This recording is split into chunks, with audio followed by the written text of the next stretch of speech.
Well, I'm just saying, so what we wanted to do, you got 4 high-level individuals that really have different areas of expertise, mine being identity. As I worked through my addiction, we had to recreate who I was multiple times.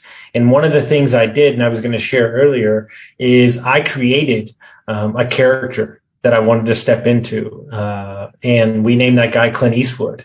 And one of the things I did is I created the characters of who he was and what he was supposed to be. And then every time I stepped into a room or environment, I just said to myself, Clint Eastwood.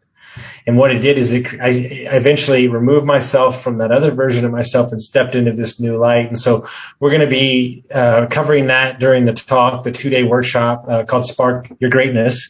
You're going to have all 4 of us on there, and we're really going to dive deep on a bunch of different topics. And Jen, I'll let you and Ganga talk about what y'all are going to talk about, and then we'll get to Anthony.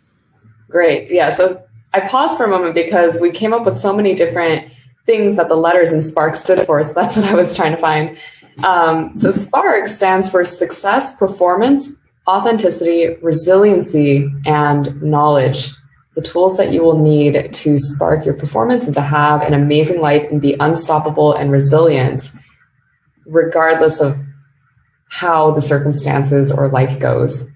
So that's our main objective to leave you with at the end of this 2-day course. And it's to help you break through to the next level of performance in any area of your life. Most of the time, we talk about entrepreneurship, but this really could be in your personal relationships, in your health, or anything that's important for you. And then also, this is the part that I'll be covering in the course. How do you remove self-sabotage? How do you have a goal, right? And then there's that one thing that you keep doing over and over and over again that keeps you from actually getting there. And so for those who are not aware, how do you become aware of what that is? And then how do you actually remove it out of your way so that you're just unstoppable? There's nothing in your way for you getting to where you want to go. So that's what I'll be talking about. And then Ganga is going to talk about the power of intention. Do you want to say something about that? Yes. So how do you set that goal? How do you set that intention? What stops us from creating amazing intentions fulfilled? How do you speak so that you get results? Where do you come from? What are your limitations? If they weren't there, how soon will you get there? So that's what I'm going to be talking about. And it's so on point with what we're doing, the podcast we're doing, right? Success, performance, being in the state of flow. Identity, sabotage, limitations. So that's all we're going to talk about. So, and it's going to lead to fulfillment in personal as well as your professional life. And then we're also going to be covering getting into peak flow state, which, Ant, do you want to say a few things about that?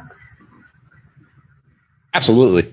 So, you guys, if you guys have been listening to this podcast for a while, you know my stick, my issues. I have attention deficit hyperactivity disorder. And like a big part of my struggle has been, how do I overcome that and turn that weakness into a strength? So how do I overcome distractibility and impulsiveness and, utilize this most important of all assets, which for me is our attention. People will say time is your most valuable resource. And I don't agree with that. I think that your attention is where you put it in which quantities and what quality, that's going to directly impact the results that you get in life. And for a long time, people have been asking for some more insight into like what I do exactly, like how my system works.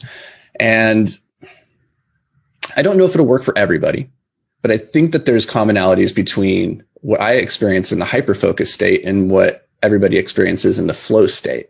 And flow is a really fascinating subject to me. It's this state of peak performance. If you want to be at your most creative, if you want to be at your most effective, your most efficient, then you need to operate in the flow state. But the problem is that most people don't know how to get into that flow state. For me, it's been around habits and rituals, and like it just happened very naturally.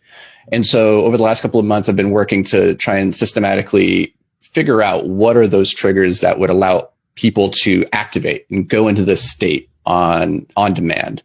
And so that's what I'm going to be sharing is a breakdown of how to find that flow state. And honestly, regardless of if you want to be a peak performer or not, it's not about the performance, it's not about the creativity, it's not about the output. At the end of the day, your happiest state that you can achieve is when you're in the flow state. When you come out of that Zen-like zone where you're just, time falls away and you're just one with the universe, and you could just stay in that place forever and you just feel so locked in. Like, that's the height of human contentment. It's like one of the happiest feelings that you can have. So when we talk about living a life of achievement versus fulfillment, well, the flow state leads to fulfillment, because just by being in it, it feels really good. And so that's something that we're going to try and share, is how do we activate this flow state on a day-by-day basis?